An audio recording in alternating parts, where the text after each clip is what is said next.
Hello everyone, a very good morning to all of you. Welcome to IQ tab.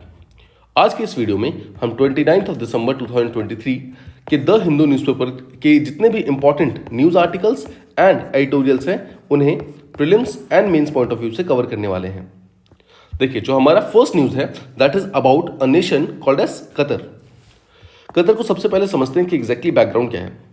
देखिए, India में पहले 8 navy officers हुआ करते थे जिन्होंने वॉलंटरी रिटायरमेंट ले ली। ठीक है, मतलब उन्होंने अपनी रिटायरमेंट का डेट आने से पहले ही जॉब को छोड़ दिया और वो मिडल ईस्टर्न कंट्रीज की तरफ जाकर के वहाँ पर प्राइवेट ट्रेड करने लगे। अब हुआ क्या, कतर ने उन 8 लोगों को डिटेन किया।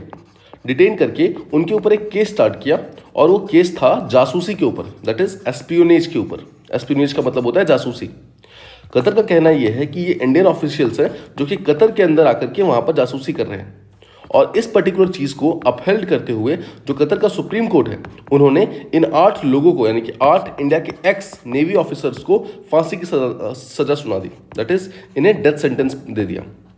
अब देखिए, हमारे जितने भी इंडियन डिप्लोमेट थे वो काफ़ी दिनों से लगे हुए हैं इस पर्टिकुलर डिसीजन को ओवरटर्न कराने की। और रीसेंट गुड न्यूज़ ये है कि जितने भी 8 नेवी ऑफिशियल्स थे हमारे, उन सबका जो डेथ सेंटेंस था उसको कम्यूट कर दिया गया है। ठीक है, और कम्यूट करके क्या किया गया है, उनको लाइफ इम्प्रिजनमेंट में फिलहाल के लिए चेंज कर दिया गया है। मतलब कि फांसी की सज़ा को चेंज करके उम्र कैद में चेंज कर दिया गया है। ठीक है, सो आई होप आप न्यूज़ को समझ गए।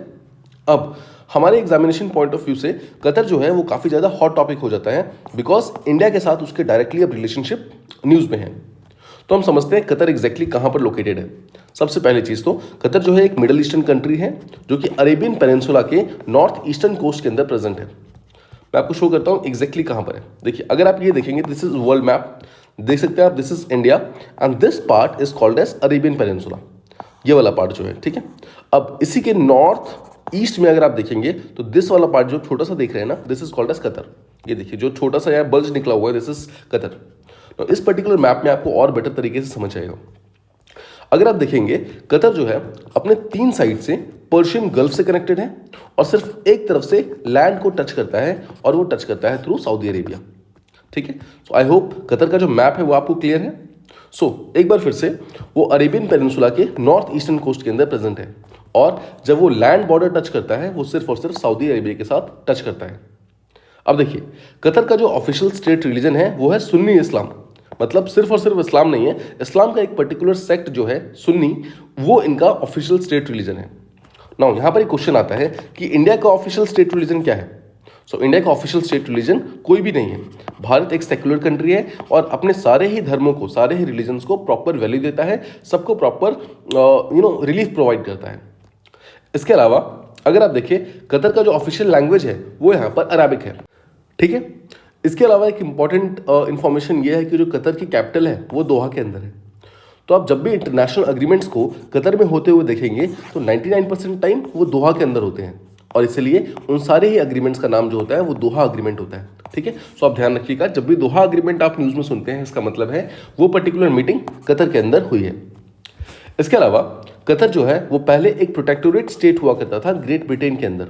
ठीक है, देखिए समझिए, जो इंडिया था वो भी ग्रेट ब्रिटेन के अंदर एक कॉलोनी थी। ठीक है, सो इंडिया एक कॉलोनी थी लेकिन कतर एक प्रोटेक्टोरेट स्टेट था। समझिए प्रोटेक्टोरेट स्टेट क्या होता है। देखिए, प्रोटेक्टोरेट स्टेट का मतलब होता है एक ऐसी कंट्री जो कि किसी लार्जर या स्ट्रॉन्गर कंट्री के अंदर है, मतलब उनके द्वारा कंट्रोल की जाती है, उनके द्वारा प्रोटेक्ट की जाती है। मतलब कि कतर के अंदर एक राजा होगा, एक किंग होगा, किंग को यहाँ पर आमिर बोलते हैं, एमिरेट बोलते हैं। ठीक है, और जो एमिरेट है यही एक्चुअली सारे के सारे लॉज वगैरह को मतलब रूल यहाँ पर बनाएगा, लेकिन इसके ऊपर भी एक सॉवरेन अथॉरिटी होगी जो कि ग्रेट ब्रिटेन है। ठीक है, सो ध्यान रखिएगा, पहले जो कतर है वो पहले एक प्रोटेक्टोरेट स्टेट हुआ करता था ग्रेट ब्रिटेन के अंदर और राइट नाउ ऑब्वियसली कतर एक इंडिपेंडेंट स्टेट है। और इसको किस टाइम में इंडिपेंडेंस मिली थी? दे अचीव्ड इंडिपेंडेंस ऑन September 3, 1971। ठीक है, अब देखिए 1971 इंडिया के पॉइंट ऑफ व्यू से भी काफ़ी इंपॉर्टेंट है बिकॉज ऑब्वियसली इस टाइम इंडिया पाकिस्तान का वॉर हुआ था फॉर लिबरेशन ऑफ बांग्लादेश। सो बांग्लादेश के लिबरेशन के लिए भारत और पाकिस्तान का वॉर हुआ था 1971 में और ये मार्च में हुआ था। ठीक है, आप ध्यान रखिएगा, मार्च में हुआ था भारत का और यहाँ पर सितंबर 1971 के अंदर जो कतर है वो यहाँ पर आज़ाद हुआ था ब्रिटिशर्स से। सो आई होप आप कतर के बारे में जितनी भी इंपॉर्टेंट चीज़ें हैं वो प्रॉपर्ली समझ गए होंगे। Now let's move ahead. अब देखिए, जैसा मैंने आपको बताया, जो 8 एक्स नेवी ऑफिसर्स थे उनको पहले डेथ सेंटेंस मिली थी और अभी उनके जो सजा है उनको कम्यूट कर दिया गया है। सो कम्यूट करने का मतलब क्या होता है वो समझते हैं। कम्यूटेशन करने का मतलब होता है कि किसी भी हार्शर पनिशमेंट को सब्स्टिट्यूट कर दो comparatively lighter form of punishment से। ठीक है, मतलब अगर किसी को हार्श पनिशमेंट दिया है, लेट्स से किसी को डेथ पेनल्टी दी हुई है, ठीक है, मान लो किसी को डेथ सेंटेंस दिया हुआ है, अगर हम उसे चेंज कर देते हैं रिगरस इम्प्रिजनमेंट, मतलब कि उम्र कैद, ठीक है, अगर हम उसे उम्र कैद में चेंज कर देते हैं तो उसे हम क्या कहेंगे कि ये कम्यूटेशन किया गया है। सो अब ध्यान रखिएगा, कम्यूटेशन का मतलब होता है जब भी हम एक हार्शर पनिशमेंट को सब्स्टिट्यूट करते हैं, मतलब चेंज करते हैं एक लाइटर फॉर्म ऑफ पनिशमेंट से। अब देखिए, अगर हम इसको इंडियन पॉइंट ऑफ व्यू से समझे, सो इंडिया के अंदर 3 डिफरेंट बॉडीज के पास पावर है किसी भी पर्टिकुलर जो सेंटेंस है उसको कम्यूट करने का। पहला है प्रेसिडेंट ऑफ इंडिया के पास, मतलब भारत के जो राष्ट्रपति हैं, अगर उनके पास कोई भी ऐसा केस आता है जहां पर वो ये देखते हैं कि किसी पर्टिकुलर पर्सन को जो भी सजा दी गई है वो उसकी गलती से बहुत ज़्यादा बड़ी है, तो प्रेसिडेंट उसे पार्डन कर सकते हैं, और पार्डन करने का एक जो रास्ता है वो है कम्यूट करना। सो कम्यूट कर सकते हैं, ठीक है, और ये चीज़ उनके आर्टिकल 72 के अंदर दिया हुआ है। अब देखिए, pardoning, commutation, remission, respite and reprieve, ये 5 टाइप के पार्डनिंग पावर्स होते हैं जो कि प्रेसिडेंट के पास होते हैं। इसमें से हमने कम्यूटेशन के बारे में पढ़ा। अब आपको ये करना है कि आपको अपनी पॉलिटी की बुक, जो भी आप बुक फॉलो करते हैं, मोस्ट प्रेफरेबली अगर आप लक्ष्मीकांत फॉलो करते हैं, वहाँ जाकर जो ये 5 डिफरेंट टाइप के जो पार्डनिंग पावर है प्रेसिडेंट के, उन्हें आप एक बार रिवाइज डेफिनेटली कीजिएगा। यहाँ पर आपका मेन जो कंफ्यूजन हो सकता है वो कम्यूटेशन और रिमिशन के अंदर हो सकता है, ठीक है, मतलब रिमिट करना और कम्यूट करना में क्या डिफरेंस है, तो मैं आपको यहाँ पर शॉर्ट में समझा देता हूँ। कम्यूटेशन करने का मतलब ये होता है कि जहाँ पर एक हार्शर पनिशमेंट को आप एक कंपैरेटिवली कम हार्शर पनिशमेंट के अंदर कन्वर्ट कर रहे हो, लेकिन ये जो कंपैरेटिवली कम हार्शर पनिशमेंट है ये भी अपने आप में काफ़ी ज़्यादा टफ हो सकता है। मतलब कि यहाँ पर हम पनिशमेंट का फॉर्म जो है वो चेंज कर देते हैं, मतलब कि पनिशमेंट का फॉर्म यहाँ पर चेंज हो जाता है। जैसे देखिए, डेथ सेंटेंस जिसमें फांसी लगने वाली थी वो चेंज हो गया रिगरस इम्प्रिजनमेंट में, मतलब वो उम्र कैद में चेंज हो गया। तो ये 2 डिफरेंट टाइप के मतलब जो पेनल्टीज हैं, ये 2 डिफरेंट टाइप के पनिशमेंट्स हैं, death sentence and rigorous imprisonment. अब जो दूसरा होता है, जो रिमिट होता है, रिमिट करने का मतलब होता है कि किसी को मान लो अगर 10 साल की पनिशमेंट मिली है, उसको अगर हम चेंज कर देते हैं और उसको चेंज करके हम कर देते हैं 5 साल की, ठीक है, तो इसे कहते हैं रिमिट करना। यहां पर फॉर्म ऑफ पनिशमेंट चेंज नहीं होता है, ठीक है। सो आई होप कम्यूटेशन और रिमिशन के अंदर आपको मेन डिफरेंस समझ आ गया। कम्यूटेशन में फॉर्म ऑफ पनिशमेंट चेंज हो जाता है, बट रिमिशन के अंदर फॉर्म ऑफ पनिशमेंट चेंज नहीं होता है। अब देखिए, एक तो हमने बोला कि जो प्रेसिडेंट ऑफ इंडिया है उनके पास ये पावर है कि वो किसी को भी कम्यूटेशन का पार्डनिंग पावर दे सकते हैं। इसके अलावा भारत में हाई कोर्ट्स और सुप्रीम कोर्ट जो है उनके पास भी पावर है कि वो भी किसी भी सेंटेंस को कम्यूट कर सकते हैं, मतलब कम कर सकते हैं। आई होप आपको कतर और कम्यूटेशन, जो कि एक्चुअली दोनों सेम ही न्यूज से जुड़े हुए थे, दोनों ही चीजें आपको पता चल गई। Now let's move ahead. अगला जो न्यूज़ है वो पेगासस के बारे में है, जहां पर न्यूज़ ये बोलता है कि इंडिया के कुछ इंपॉर्टेंट जो जर्नलिस्ट थे उनके फ़ोन में पेगासस पाया गया है और उनकी बहुत सारी जो इंपॉर्टेंट जो डेटा है वो ब्रीच हुई है। तो अब समझते हैं एग्जैक्टली पेगासस है क्या। देखिए, पेगासस सबसे पहले तो एक स्पाईवेयर है। स्पाईवेयर का मतलब है ये एक टाइप का बॉट है, या फिर एक टाइप का आप समझ सकते हैं रैंसमवेयर है, जो कि किसी भी पर्टिकुलर पर्सन के फ़ोन में जाकर के उसका डेटा ब्रीच कर सकता है, डेटा चुरा सकता है। अब इंपॉर्टेंट चीज़ ये है कि एक मिलिट्री ग्रेड स्पाईवेयर है। मिलिट्री ग्रेड मतलब उस लेवल का है कि इसको मिलिट्रीली इस्तेमाल किया जा सकता है किसी भी एक कंट्री के द्वारा दूसरे कंट्री के अगेंस्ट, मतलब मिलिट्री लेवल का स्पाईवेयर है। अब अगर मिलिट्री लेवल का है तो आपको यह समझना होगा कि मिलिट्री ग्रेड के जितनी भी चीज़ें होती है उसको नॉर्मली गवर्नमेंट ओन करता है, ठीक है। मतलब देखो, अगर हम जो बेसिकली नॉन गवर्नमेंटल ऑर्गेनाइजेशंस जो होती हैं, जैसे कि टेररिस्ट ऑर्गेनाइजेशन, अगर इनको छोड़ दें, बिकॉज इन्होंने तो इलीगली एक्वायर किया है ना वेपन्स वगैरह को, बट अगर हम नॉर्मल केसेस में देखें, लीगल केसेस में देखें, तो जो मिलिट्री ग्रेड की जितनी भी चीज़ें होती हैं उनको हमेशा गवर्नमेंट एक्वायर करती है। तो आपको ध्यान रखना है, पेगासस भी सिर्फ और सिर्फ गवर्नमेंट को ही बेचा जा सकता है, ठीक है। सो आई होप आपको इतना समझ आ गया कि पेगासस क्या है। पेगासस बेसिकली एक स्पाईवेयर है और मिलिट्री ग्रेड का स्पाईवेयर है, मतलब मिलिट्रीली इस्तेमाल किया जा सकता है और ये सिर्फ और सिर्फ गवर्नमेंट को ही बेचा जा सकता है। इसके अलावा ये अगर किसी के भी फ़ोन में आता है तो फ़ोन को हैक कर सकता है, उसके सारे के सारे फोटोज़, इमेजेस, कॉन्टैक्ट्स, इन सब को पूरी तरीके से हैक कर सकता है। अब देखिए, जो ये iOS वर्जन होता है, यानी कि जो एप्पल के फ़ोन्स वगैरह आप यूज़ करते हैं, उसके अंदर जो सॉफ्टवेयर होता है वो iOS के थ्रू रन करता है। और जो दूसरे आप फोन्स यूज़ करते हैं वो एंड्रॉयड पे चलता है। सो iOS हो या फिर एंड्रॉयड हो, दोनों पर ही पेगासस एक्चुअली हार्म इफेक्ट्स डाल सकता है। इसके अलावा पेगासस को बनाया किसने है? सो इजराइल की एक साइबर इंटेलिजेंस फर्म है, इसका नाम है एनएसओ ग्रुप। एनएसओ ग्रुप जो कि 2010 में बना था, उन्होंने ही पेगासस को बनाया है। तो ध्यान रखिएगा, पेगासस को बनाने के पीछे जो इंटेंशन है वो सही है, इंटेंशन ठीक है, लेकिन इसका इस्तेमाल गलत तरीके से हो रहा है। अब जैसा मैंने आपको बताया, जो एनएसओ ग्रुप ने बनाया है, एनएसओ ग्रुप जो है उसको किसी को भी नहीं बेच सकता है, वो सिर्फ और सिर्फ किसी गवर्नमेंट एजेंसी को ही बेच सकता है। बट यहाँ पर मेन प्रॉब्लम ये है कि पिछले कुछ सालों में देखा गया है कि जो गवर्नमेंट एजेंसीज है वहीं यहाँ पर जो लोकल पीपल हैं या फिर जो इंपॉर्टेंट जर्नलिस्ट हैं या फिर जो अपोजिशन पॉलिटिशियंस हैं, उनके फोन्स वगैरह में पेगासस सॉफ्टवेयर को इस्तेमाल करके उनका डेटा ब्रीच कर रहे हैं। सो आई होप आप पेगासस को यहाँ पर प्रॉपर्ली समझ गए, जो कि हमारा एग्जामिनेशन पॉइंट ऑफ व्यू से इंपॉर्टेंट है। नेक्स्ट हम मूव करते हैं एक डांस फॉर्म के बारे में जिसका नाम है मुदियेत्तू। देखिए, मुदियेत्तू बेसिकली एक ट्रेडिशनल रिचुअल है जिसके अंदर डांस, ड्रामा और थिएटर तीनों चीज़ें कंबाइंड है। ध्यान से देखिएगा, इसके अंदर डांसिंग भी होती है, इसके अंदर स्टेज के ऊपर ड्रामा भी होता है और थिएट्रिकल जो बेसिकली कंसेप्ट है उसको यहाँ पर इस्तेमाल किया जाता है। ये केरला के अंदर देखा जाता है जो मुदियेत्तू है। अब मुदियेत्तू में होता क्या है, यहाँ पर गॉडेस काली मतलब काली माता जो है उनकी और एक डीमन है, दैट इज उनका नाम है दारिका। सो काली माता और दारिका जो कि एक राक्षस है, उनके बीच में जो फाइट है वो यहाँ पर शो किया जाता है। ठीक है, उन्हीं की स्टोरी के ऊपर यहाँ पर पूरा का पूरा ये मुदियेत्तू जो है वो परफॉर्म होता है। नो, ये जो डांस फॉर्म है बेसिकली ये भद्रकाली टेम्पल्स यानी कि जो भगवान काली माता जो है उनके टेम्पल्स जो है उसी के अंदर ये पर्टिकुलर चीज़ परफॉर्म होती है। और लार्जली ये केरला के सेंट्रल पार्ट में होती है, 4 मेन डिस्ट्रिक्ट के अंदर, जो कि है एर्नाकुलम, थ्रिसूर, कोट्टायम और इदुक्की डिस्ट्रिक्ट। इन 4 जगहों पर मुदियेत्तू नाम का डांस फॉर्म जो है वो भद्रकाली टेम्पल्स के अंदर परफॉर्म किया जाता है। अब देखिए, ये कम्युनिटी रिचुअल है, इसका मतलब है जब भी ये पर्टिकुलर मुदियेत्तू डांस होगा उस टाइम में पूरा का पूरा विलेज वहाँ पर प्रेजेंट रहता है।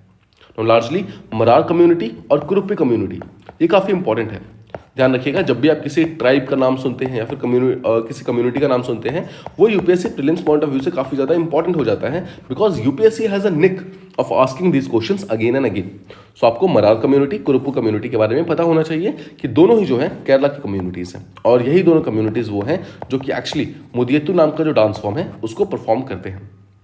नाउ, जैसा मैंने आपको ऑलरेडी बताया कि ये भद्रकाली टेम्पल्स के अंदर होता है, तो आपको समझना है जो भद्रकाली माता के जो भक्त हैं, जो कल्ट है, वही इस पर्टिकुलर चीज़ को परफॉर्म करते हैं। अब देखिए, यहाँ पर यूपीएससी एक क्वेश्चन और पूछ सकता है। ऑल्दो जो मुदियेत्तू है एक बहुत ही एंशिएंट डांस है, बट इसके बावजूद हमारे पास कोई भी एविडेंस नहीं है कि एग्जैक्टली वो कब ओरिजिनेट हुआ था, कौन से बुक के अंदर प्रेजेंट है, ऐसा कुछ भी यहाँ पर हमारे पास एविडेंसेस नहीं मिले हैं अभी तक। किसी भी लिटरेरी सोर्स, किसी भी आर्कियोलॉजिकल सोर्स, किसी भी स्कल्पचरल सोर्स से अभी तक हमें इसका कोई भी इंफॉर्मेशन नहीं मिला है। सो यूपीएससी यहाँ पर क्या करेगा, UPSC will give a simple sentence कि जो मुदियेत्तू डांस फॉर्म है वो संगम लिटरेचर के अंदर मेंशन्ड है। ठीक है, अब बिकॉज मुदियेत्तू अगर आपको पता है केरला के अंदर है और केरला का जो मलयालम लैंग्वेज है वो संगम लिटरेचर का एक बहुत ही इंपॉर्टेंट पार्ट है, तो आप एक गेस ले सकते हो कि ऑब्वियसली केरला की चीज़ें संगम लिटरेचर का पार्ट होंगी। बट आपको ध्यान रखना है, डिस्पाइट द फैक्ट कि ये बहुत ही एंशिएंट है, हमें अभी तक इसका कोई भी एविडेंस नहीं मिला है कि ये ओरिजिनेट कहाँ पर हुआ है। ना ही ये संगम लिटरेचर के अंदर मेंशन है, ना ही ये किसी वेदास के अंदर मेंशन है, ना ही किसी और जो सोर्स ऑफ हिस्ट्री है उसके अंदर प्रॉपर्ली मेंशन है। ठीक है, इसके अलावा 2010 में यूनेस्को ने इसको इंटेंजिबल कल्चरल हेरिटेज की लिस्ट में ऐड किया था। तो आपको ध्यान रखना है, इंटेंजिबल लिस्ट के अंदर इसको ऑलरेडी ऐड किया जा चुका है। नाउ, जब भी आप इंटेंजिबल कल्चरल हेरिटेज लिस्ट की बात करते हैं तो आपको ध्यान रखना है कि एग्जैक्टली कौन सा पहला डांस फॉर्म था, which was the first Indian dance form जिसको यूनेस्को के वर्ल्ड हेरिटेज लिस्ट के अंदर ऐड किया गया था। The answer is Chhau dance.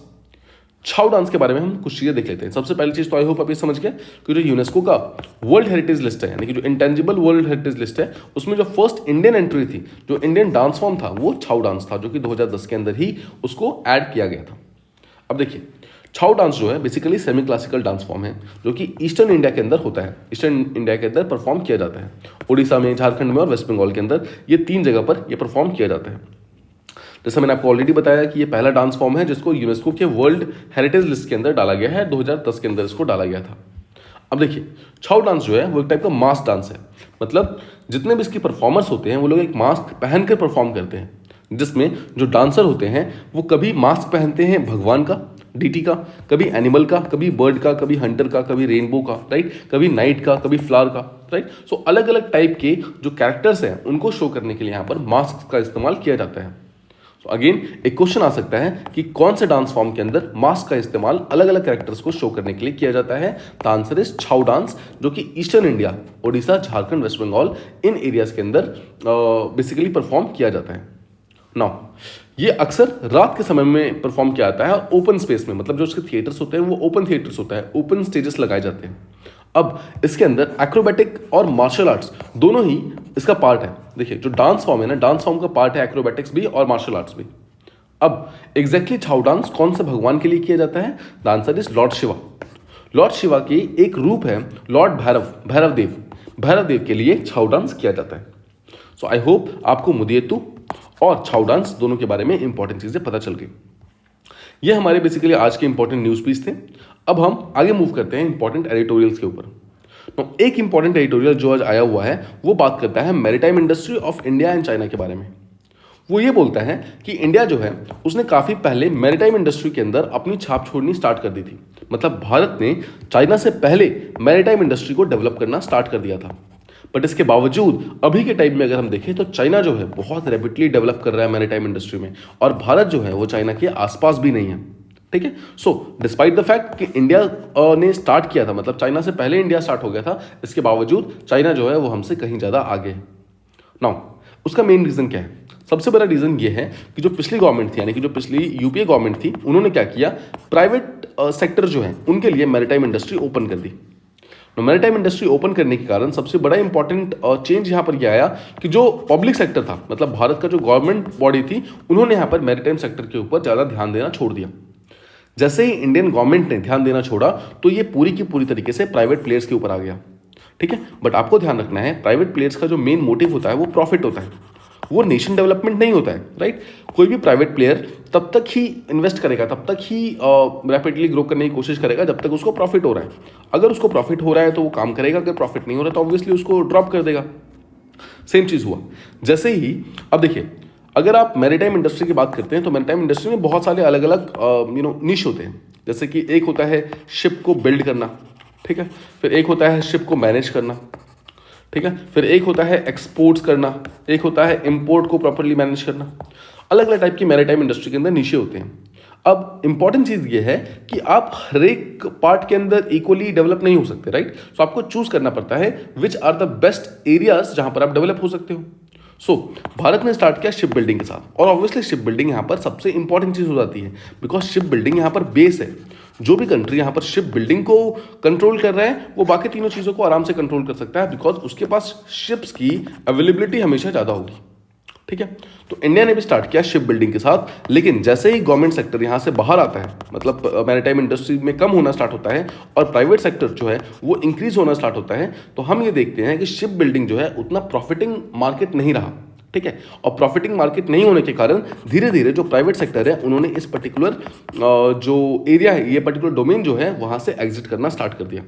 सो आपको ध्यान रखना है मैरीटाइम इंडस्ट्री के अंदर भारत जो है शिप बिल्डिंग में बिल्कुल ना के बराबर है, बट शिप मैनेजमेंट में भारत का एक इंपॉर्टेंट रोल प्ले करता है।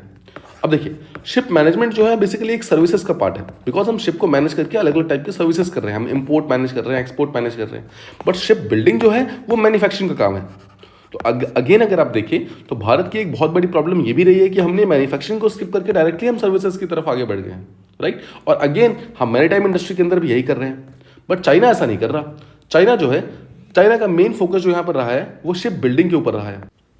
ठीक है, तो जैसा मैंने आपको बताया चाइना, देखिए जो इंडियंस हैं वो बेसिकली वैल्यू इंजीनियरिंग में काफ़ी ज़्यादा विश्वास रखते हैं, और उसके कारण भारत की जो पकड़ है वो शिप मैनेजमेंट के अंदर काफ़ी स्ट्रांग है, जो कि सर्विसेज का एक पार्ट है।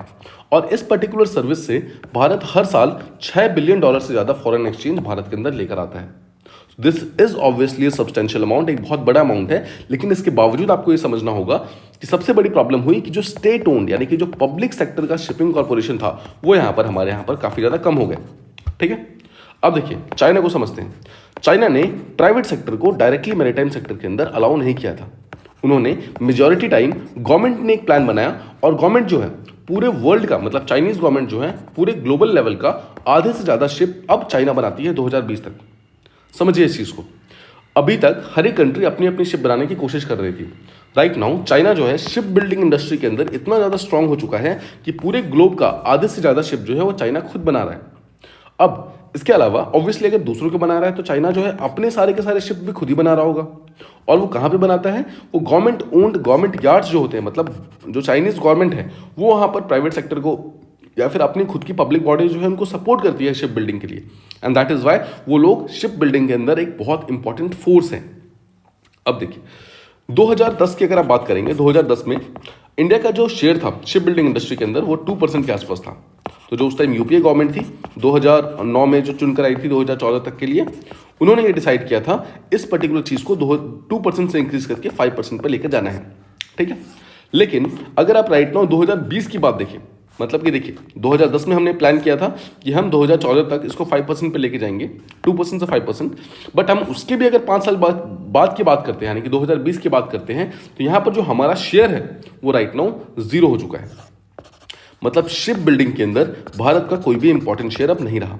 ठीक है, अब जो रिसेंट एनडीए गवर्नमेंट है उन्होंने कुछ दिन पहले एक मैरीटाइम इंडिया विजन निकाला था 2030 तक के लिए, मतलब कि 2023 से 2030 यानी कि अगले 7 साल के अंदर मैरीटाइम सेक्टर के अंदर भारत कैसे कैसे डेवलप करने वाला है उसके ऊपर एक आउटलाइन निकाला था, जहां पर उन्होंने 10 इंपॉर्टेंट थीम्स के बारे में बात की थी कि किस तरीके से इनलैंड वाटरवेज को इस्तेमाल करेंगे, किस तरीके से जो शिपिंग रूट्स हैं उनको और ज़्यादा वाइडर करेंगे। इस तरीके के 10 डिफरेंट थीम्स थी। लेकिन सैड बात यह है कि यहाँ पर शिप बिल्डिंग का कोई भी जिक्र ही नहीं था। मतलब शायद इंडियन गवर्नमेंट इसको एक थ्रेट मान ही नहीं रही है। बट जो ऑथर है उनका ये मानना है कि अगर आपको मैरीटाइम सेक्टर के अंदर अपने आप को स्ट्रॉन्ग प्रोजेक्ट करना है तो आप शिप बिल्डिंग इंडस्ट्री के अंदर एक इंपॉर्टेंट प्लेयर होने इंपॉर्टेंट है। देखिए भारत का जो कोस्टलाइन है वो बहुत लंबा है और भारत की जो लोकेशन है वो बहुत स्ट्रेटेजिक है अगर ओशियनिक पॉइंट ऑफ व्यू से देखा जाए तो भारत के लिए शिप बिल्डिंग तो एक बहुत नेचुरल फिनोमिना होना चाहिए था, एक बहुत इंपॉर्टेंट चीज़ होनी चाहिए थी। बिकॉज अगर हम ट्रेड करने जाते हैं तो ऑब्वियसली हमें सी के रूट के थ्रू जाना पड़ता है, राइट। जैसा कि आपको याद होगा कुछ दिनों पहले हमने राजनाथ सिंह जो कि हमारे डिफेंस मिनिस्टर हैं उनका एक स्टेटमेंट देखा था, जहां पर वो बोलते हैं कि अगर हम ट्रेड पॉइंट ऑफ व्यू से देखते हैं तो भारत एक्चुअली एक आइलैंड स्टेट है। बिकॉज हमारे नॉर्दर्न साइड में हिमालयाज है और वेस्टर्न साइड में हमारे पाकिस्तान है जो कि ऑब्वियसली हॉस्टाइल है, तो हम यहाँ से ट्रेड कर नहीं सकते। तो हमें अपना ट्रेड करने के लिए हमेशा सी को इस्तेमाल करना पड़ता है मेजॉरिटी टाइम्स में, राइट। सो अगर हम सी के ऊपर इतना ज़्यादा डिपेंडेंट है, अगर हम मैरीटाइम ट्रेड के ऊपर इतने ज़्यादा डिपेंडेंट है, तो हमें शिप बिल्डिंग इंडस्ट्री के अंदर एक्चुअली अपनी पकड़ स्ट्रॉन्ग करनी होगी। ठीक है, यहाँ पर गवर्नमेंट को ये करना होगा कि गवर्नमेंट को आगे बढ़ करके इस पर्टिकुलर चीज़ को अपने कंट्रोल में लेना होगा। गवर्नमेंट बेस्ड प्रोजेक्ट्स जो होंगे वो यहाँ पर ज़्यादा इंपॉर्टेंट होंगे as compare to private based projects. ठीक है, आई होप आप ये समझ गए। अब यहाँ से देखिए भारत के लिए बहुत इंपॉर्टेंट है कि वो अपनी मैन्युफैक्चरिंग कैपेसिटी को शिप बिल्डिंग के अंदर लगाए और इस पर्टिकुलर चीज़ को स्ट्रॉन्ग बनाए। ग्लोबल लेवल पे अगर हमें कंपीट करना है मैरीटाइम ट्रेड के अंदर तो हमारे लिए शिप बिल्डिंग के ऊपर काम करना बहुत इंपॉर्टेंट है। हमें सिर्फ और सिर्फ सर्विसेज के ऊपर ध्यान ना दे करके मैन्युफैक्चरिंग सेक्टर को भी इक्वली डेवलप करने के बारे में सोचना होगा। आई होप आपको ये पर्टिकुलर जो आर्टिकल है ये प्रॉपर्ली समझ आ गया। इसमें जो लार्जर फोकस था वो शिप बिल्डिंग के ऊपर था और किस तरीके से जो चाइना है वो हमसे कहीं ज़्यादा आगे निकल गया है शिप बिल्डिंग इंडस्ट्री के अंदर, इस पर्टिकुलर चीज़ को यहाँ पर दर्शाया गया है। आई होप आपको ये चीज़ प्रॉपर्ली समझ आ गई। नाउ एक और आर्टिकल था जहां पर एंटी सेमेटिज्म और एंटी जियोनिज्म के बारे में बात हो रही थी। नाउ ऑल्दो वो आर्टिकल हमारे लिए डायरेक्टली इंपॉर्टेंट नहीं था बिकॉज वो इजराइल और पैलेस्टाइन के कॉन्फ्लिक्ट के बारे में बात करता है जिससे इंडिया का कोई भी डायरेक्टली रिलेशन नहीं बैठता है। बट इसके बावजूद ये जो दो इंपॉर्टेंट टर्म्स हैं ये हमें पता होने चाहिए। सबसे पहले चीज़ तो एंटी सेमेटिज्म का मतलब क्या है। देखिए एंटी सेमेटिज्म का मतलब सिंपल होता है कि कभी भी अगर कोई पर्सन हॉस्टाइल है या फिर अगर ऑलरेडी उसने कोई प्रेजुडिस बना रखा है जूइश पीपल के अगेंस्ट में, मतलब जो जूइश लोग होते हैं उनके अगेंस्ट में अगर कोई डायरेक्टली पहले से ही कुछ सोच के बैठा हुआ है तो उसे कहते हैं कि वो एंटी सेमेटिक है। अगर हम सिंपल बेसिस देखें तो कोई भी पर्सन जो कि जूइश हेरिटेज को या फिर जूइश एज अ रिलीजन को हेट करता है उसे एंटी सेमेटिक कहा जाता है। आई होप आप समझ गए कि ये एक रिलीजियस फीलिंग है, मतलब अगर आप रिलीजन को हेट करते हो तो आप एंटी सेमेटिक कहलाओगे। अब जियोनिज्म क्या होता है? बेसिकली देखिए जियोनिज्म का मतलब होता है एक ऐसा मूवमेंट जिसने ज्यूइश स्टेट को मिडल ईस्ट में बनाने की बात की थी। मिडल ईस्ट में कौन सा ज्यूइश स्टेट है? Obviously Israel. सो इजराइल के फॉर्मेशन इन मिडल ईस्ट, इस मूवमेंट को क्या कहा जाता है? Zionism movement. ठीक है, तो आपको ध्यान रखना है। तो ऑब्वियसली एंटी जियोनिज्म का मतलब क्या है? एंटी जियोनिज्म इसको अपोज करता है। एंटी जियोनिज्म बोलता है कि मिडल ईस्ट के अंदर कोई भी ज्यूइश स्टेट नहीं फॉर्म होना चाहिए। तो ध्यान से देखिए, जियोनिज्म जो है एक पॉलिटिकल पोजीशन है जो कि ऑब्वियसली किसी भी एथनिसिटी, कोई भी रिलीजन, कोई भी कंट्री के लोग, इंक्लूडिंग जो जूइश खुद लोग हैं, वो लोग भी इस पर्टिकुलर चीज को बिलीव कर सकते हैं। एक बार फिर से समझिए, एंटीसेमिटिज्म जो है वो ये बोलता है कि जो भी पर्सन जूइश को एज अ रिलीजन, मतलब एक धर्म के रूप में नहीं मानता है, नहीं देखना चाहता है, उसे एंटीसेमेटिक कहते हैं। लेकिन जियोनिज्म का मतलब यह है कि जो इजराइल को मिडिल ईस्ट में नहीं देखना चाहता है। तो आप देखिएगा, दोनों बहुत सिमिलर नहीं है, मतलब ऐसा नहीं है कि दोनों का मतलब एग्जैक्ट सेम है, ऑल्दो दोनों एक दूसरे के लिए इंटरचेंजेबली यूज होते हैं, बट इसके बावजूद आपको ध्यान रखना है कि एंटीसेमिटिज्म और एंटीजियोनिज्म दोनों अलग टर्म्स है, डिफरेंट टर्म्स है, और दोनों का मतलब टोटली डिफरेंट है। आई होप आपको सारे ही जो इंपॉर्टेंट आर्टिकल्स एंड सारे इंपॉर्टेंट न्यूज आइटम्स जो थे वो प्रॉपर्ली समझ आ गए। आज का जो वीडियो था वो हमारा लार्जली जो मैरीटाइम इंडस्ट्री था उसके ऊपर बेस्ड था, और वो काफी ज्यादा इंपॉर्टेंट वीडियो है। ये मेंस के अंदर एक्चुअली डायरेक्टली क्वेश्चन आ सकता है, so please try to write a answer on this one, ठीक है। इसके अलावा thank you so much for listening to this video. Please share it your friends, आप अपने फ्रेंड्स के साथ प्लीज इसे शेयर करें और इसे लाइक करें और प्लीज इसे सब्सक्राइब करें। Thank you so much.